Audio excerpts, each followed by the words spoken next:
Come on into the library. It's a place where I love to be. Look in a book, here's a story for you. Who makes stories when the day is through? Who makes stories when the day is through? Story makers, working through the night till the rising sun. Story makers, stories are fabulous, stories are fun. Milton, Wordsworth, Shelley and Jackson, working through the night till the rising sun. Story makers, stories are fabulous, stories are fun. Come and be a story maker.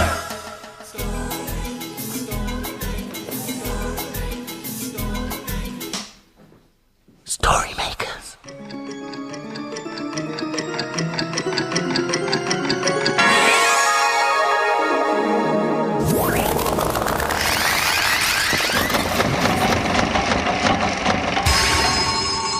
Story makers.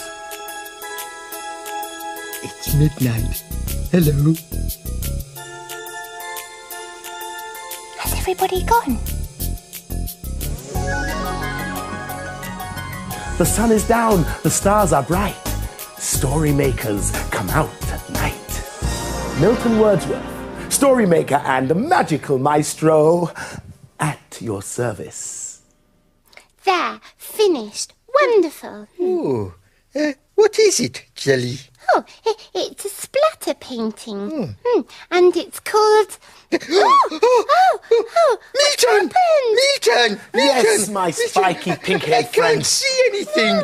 That's because we've suffered a power cut. Now no one can see my painting. Oh, yes, it's much too dark for that. I might be able to provide some illumination. Oh, these torches are great for a power cut. Oh, and look, they make me look really spooky. And you can make fabulous shapes on the wall. Look.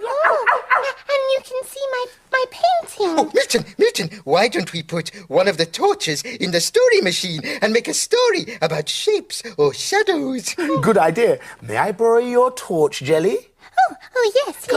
And then you can see my painting. Well, at least the story machine's working. Now all we need is the special ingredient to make the story come alive. You know what it is, don't you? Yes, imagination. Come on, imagine a story.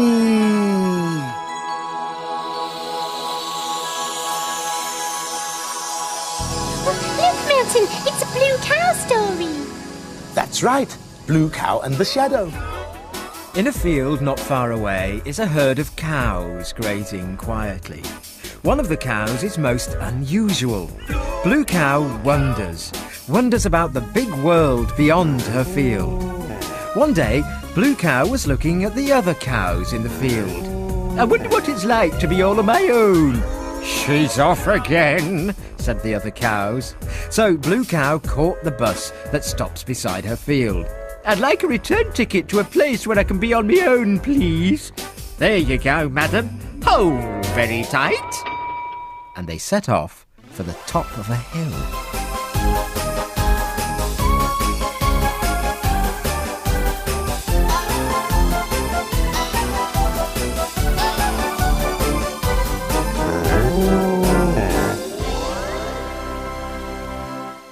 And then they arrived.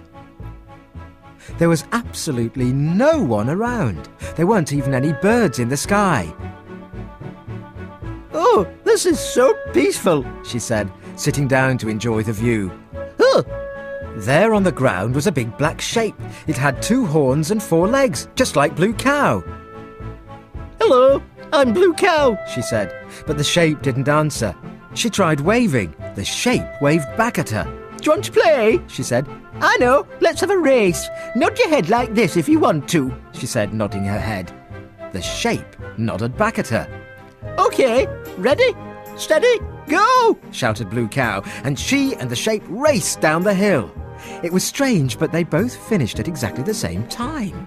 That was fun. Shall we sit down? And she rested underneath a tree. But when Blue Cow looked around, the shape had disappeared. I wonder where it's gone, she thought. She stepped back into the sunshine to look for it. Oh, there you are, she said. Let's sit in the shade. But as soon as Blue Cow walked out of the sunshine, the shape disappeared again. Suddenly Blue Cow had an idea. She walked into the sunshine and stood on one leg, and the shape did too. She did a handstand, and so did the shape. She lay on her back with her feet in the air, and guess what? So did the shape. Of course, thought Blue Cow. I've been playing with Miss Shadow all day long. Well, that was most illuminating. Can you see my picture now? Jelly, it's still dark. Indeed. But I have an interesting idea. Take a handful of darkness. Pardon? Would you please assist me in this endeavour? Take a handful of darkness. Come on. Oh, better do as he says, Jelly. And put it into the machine. Put it into the machine. Oh, Milton, it's not doing anything. Patience, my dear girl. Are you ready? Imagine a story.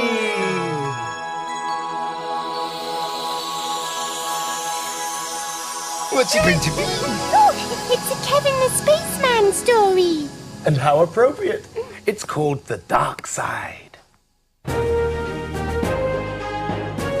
Kevin and Spanner in space to explore, seeking out planets never heard of before. It was the middle of the night when the rocket landed. Ooh, said Kevin. I can't see where I'm going. Ruff, ruff, agreed Spanner. I wish there were some lights here, said Kevin. As if someone had heard him, 2 rows of lights suddenly lit up a pathway. Thank you, said an astonished Kevin. That's all right, twinkled the lights. Kevin and Spanner set off along the path. It was much better now they could see where they were going. Is anyone out there? Called Kevin, peering into the gloom. Ruff, barked Spanner doubtfully. I'm here, sparkled a voice. Hello? Hello, called Kevin. Where are you? There was a twinkling sound, and a sparkling star floated down from the sky. Welcome to the dark side, said the star. Kevin gulped. How do you do? He said politely. The dark side of what? The moon, of course, shimmered the star. Come on, I'll show you. Follow me. I'm very sorry, said Kevin. We'd love to come with you, but we can't fly. Woof, agreed Spanner. Who ever heard of a flying dog? That was plain silly. Of course you can fly, called the star. All you have to do is shout space. Kevin and Spanner looked at each other. It was worth a try. Space! Shouted the 2 friends together, and before they knew it, there they were with the twinkling star, flying through space. Wow! Shouted Kevin. This is great! Keep close to me. There's a satellite coming, called the star. The satellite whizzed past, narrowly missing Spanner. Pardon me, called the satellite. Spanner started barking furiously. Look, said the star, the light side, and he pointed down to the moon. Oh, yes, said Kevin. Below him, he could see the rough surface of the moon, just as he had always imagined it to be. Spanner looked down too. He couldn't see any bones, and he was beginning to get hungry. Time to go back, said the star. We don't want to get lost. Kevin agreed. They turned around and followed the star past planets and moons and landed back on the dark side. See you soon, said the star. Bye. The lights of the pathway turned back on. good trip. They shimmered. Yes, thank you, said Kevin. Come on, Spanner, let's go back. I'm hungry.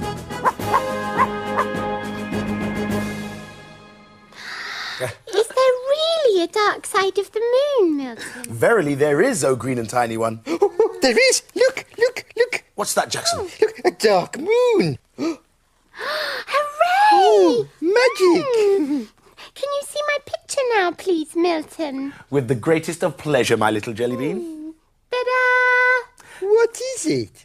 Well, I shall call it Bright Lights in a Power Cut. how did you know called? A perfect title. Might I be allowed to make a story from it? With your assistance, of course. There we are. Now we need a large helping of imagination. Ready? Imagine, imagine, imagine a story.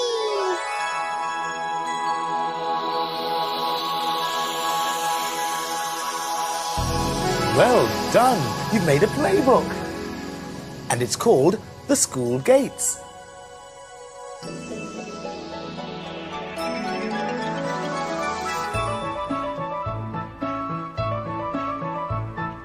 Christopher loves going to school.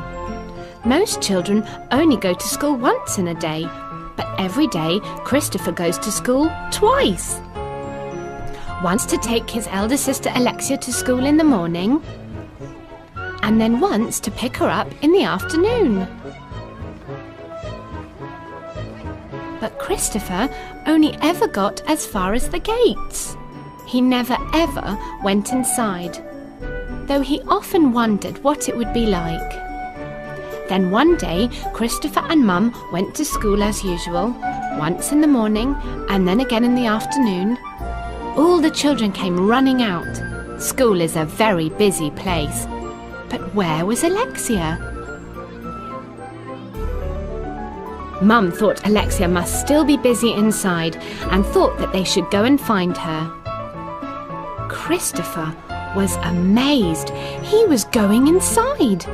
At last he might find out what school was really like. In the hall there were lots of pictures and pieces of writing on the walls. They were covered from floor to ceiling. It was so colourful. Well, she's not here, thought Mum, and Christopher was amazed. They went down the hall and there were lots of pegs and bags. Well, Alexia's coat is still here, thought Mum, and Christopher was astounded. Then they went into a big room. It was huge. Well, she's not here, thought Mum, and Christopher was amazed. Christopher thought Alexia must be lost. The school was so big. Finally, they found Alexia's classroom. And yes, there was Alexia. She was painting. Mum suddenly realised it was the after-school painting club. She had forgotten.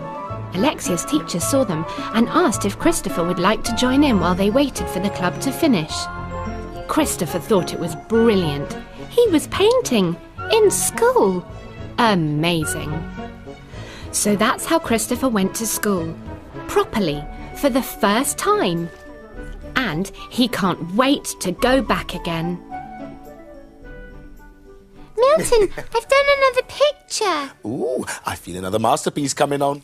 I wonder what it'll be this time. There. Ooh, most interesting. It's just a white dot. It's not a white dot. It's a torch in the dark.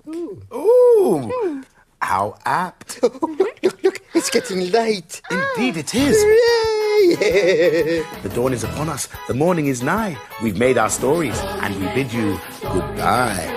Working through the night till the rising sun. Story makers, stories are fabulous. Thanks for helping. Bye, story makers.